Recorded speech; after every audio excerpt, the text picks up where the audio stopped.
Oh. So today we're going to talk about how to take care of cats. And the reason I'm doing this is because not a lot of people know, and they don't do it properly because there's no classes on how to do this when you buy a new cat. So this is Ellie. She is our unwilling participant. She may be struggling, but she's fine. She was just woken up from a nap is all. So, one of the first things that we need to make sure that we do is at least once a week, more if the cat will let you, you need to make sure that you run your hands all over the cat's body to make sure that you're familiar with how the skin feels, and that will allow you to detect any tumors that come up or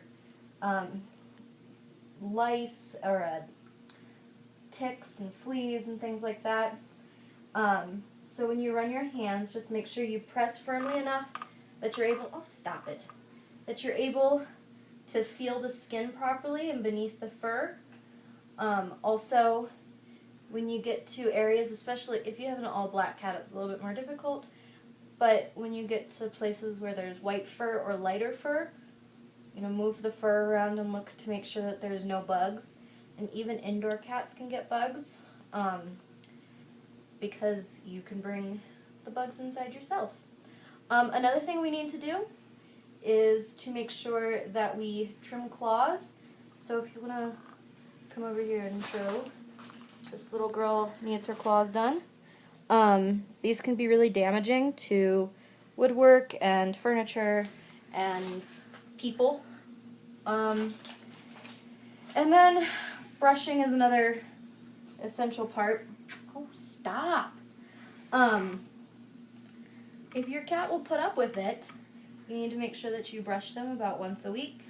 More if you have a long-haired cat. This creature should be brushed about every other day at the least.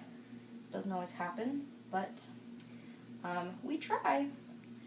And yeah, other things like food and water should hopefully be known before you buy an animal. And make sure you take a cat to the vet anytime there's any concerns, because they're very small creatures, and therefore any health concerns become really bad really quickly, and it's insanely expensive to pay for it. So that's it.